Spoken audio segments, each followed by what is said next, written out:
G'day everyone, EB, yay! And Mr. D here. And here we are in October talking about ADHD awareness. Now we've got this great question from a young lady in Canada. And she asks, is ADD the same as ADHD? Yep, I know, good question. Well, actually, ADD isn't actually a thing anymore. No, it hasn't been since about 1980, but it still persists, and a few people are actually still referring to it, and it's quite okay. Let me say this: there are three presentations of ADHD. One, there's the hyper one, where kids are really energetic. It's because they're trying to get enough dopamines going and to stimulating their limbic system. And then there's the inattentive one, which is, well, they're still hyper, but they're hyper on the inside. So they have lots of ideas, and often I talk about kids having 152 ideas before they get up in the morning. They can be a quieter, perhaps even daydreamier, but got to be careful about those generalizations. So you can have a hyper presentation and you can have an inattentive combination. Inattentive presentation, then you can have the combination of the two as well. So there are three.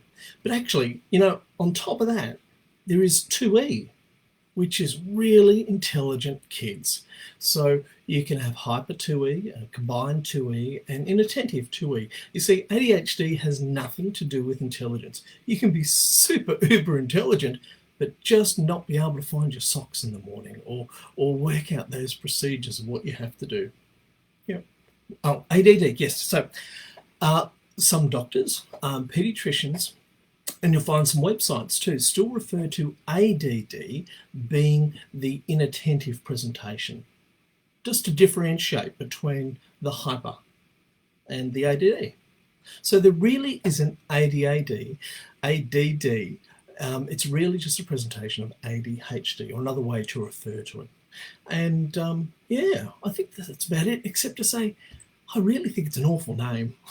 I really do. And I think it's actually very misleading, because some people think it's all about not being able to focus. And when they see kids focusing or having hyper focus, when you're climbing a tree and you're really in the moment and you can focus and do that for hours, that is not about attention. See, ADHD kids can focus on things they're really interested in, and that's when they see something different. And I made that mistake as a teacher too. I used to see kids who could focus on a screen, and I thought, no, they don't have ADHD, it's a choice. No, I was wrong. Sadly, I was wrong. And kids can focus.